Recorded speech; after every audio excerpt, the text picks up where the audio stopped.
Good afternoon, Bob, Trade Genius here. It's the 17th of January, and I want to show you a couple things. I think they're all related.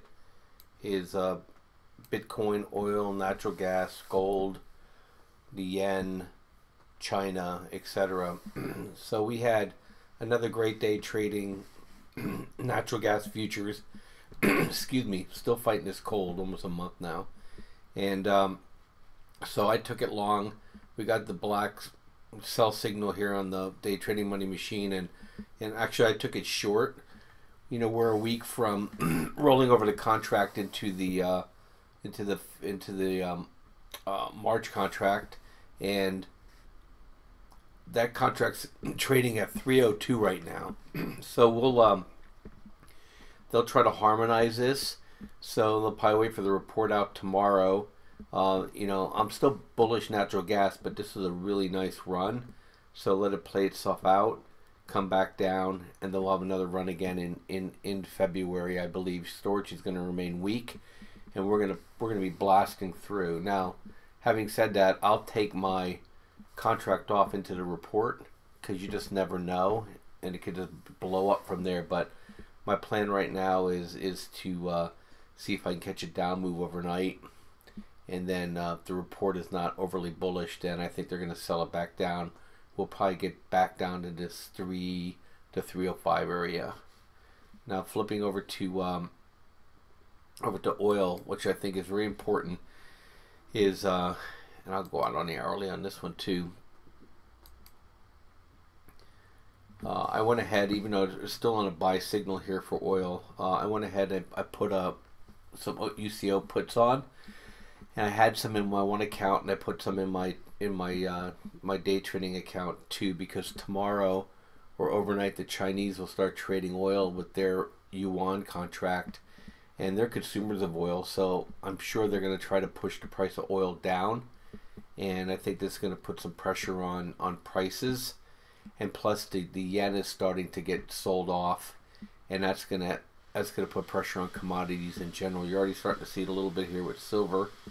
I think you're seeing it now here a little bit with oil, and we'll see if oil breaks down. It's just been running so hard for so long, and this move here needs a break, and so I'm looking for a test anywhere between this 65 and this 57 area here, and we'll probably get back maybe closer to the $60 area, but it'll be a nice profit for me and us if we get there.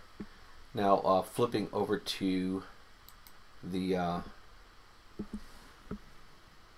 cryptos, is Phil's covering a bunch of these things, so I'm not going to get too into it, other than yesterday I called out we had this big channel here. This is the channel, actually it's been in this channel since the futures market started. Today ends the first futures contract rolling over, and I think a lot of this had to do with futures contracts. Phil's thinking the Chinese New Year, and because of the with the futures market, especially since they settle in cash, they had to short Bitcoin in order to make sure that they're truing up their positions.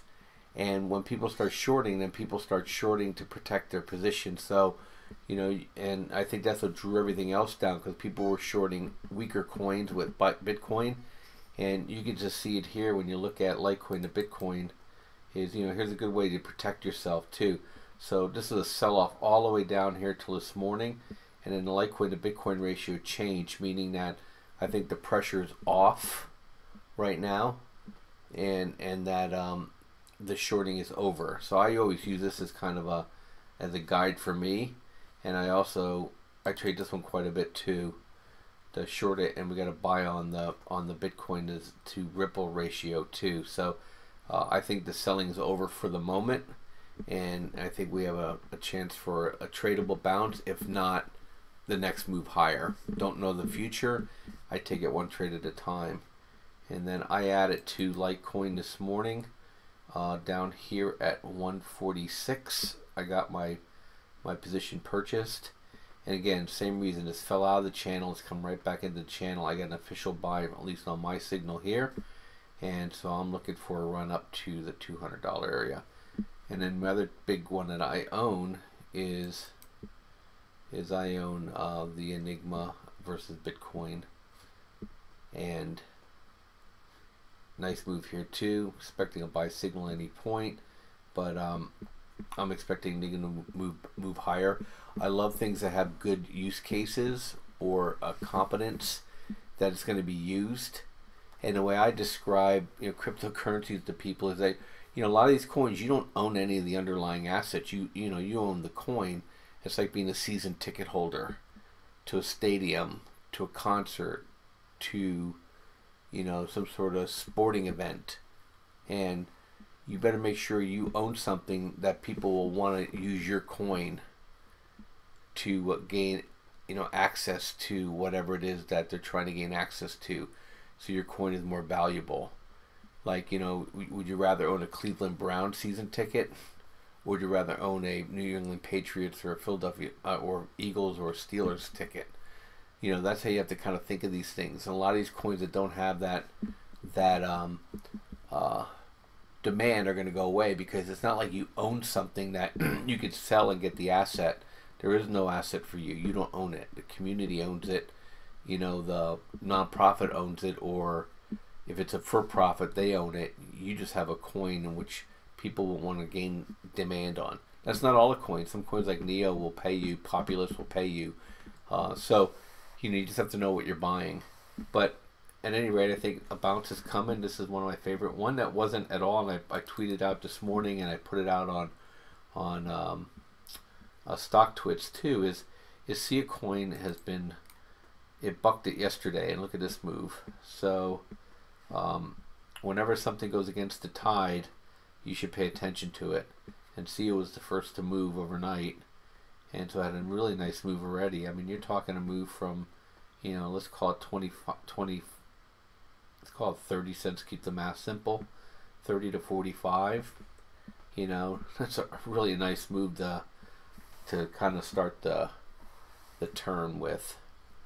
And now I'll finish up here with some stocks here too. I'm shorting oil, as I said.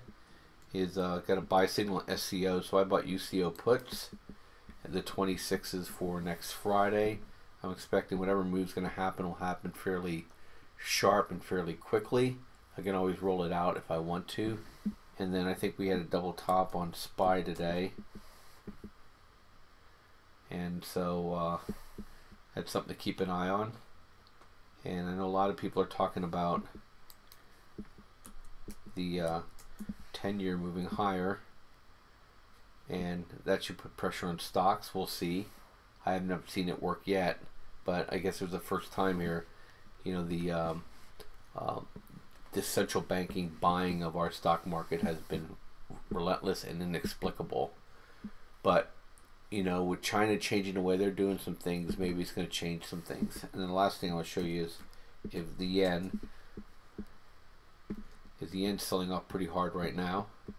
Okay, it broke out of the channel, and I'm expecting this thing to keep falling, because that's what the Japanese do. They short their currency, and that puts pressure on commodity prices, and it also supports the cryptos for some reason that we'll learn over time. So anyway, it's Bob from Trade Genius. If you like to get any of these software tools, we have them. Come to TradeGeniusAcademy.com. You can get annual membership. You can get access to the signals at the same time, and either Crypto Room or the Trading Room. So I hope you guys have a great night. I'll catch you guys tomorrow. Bye-bye.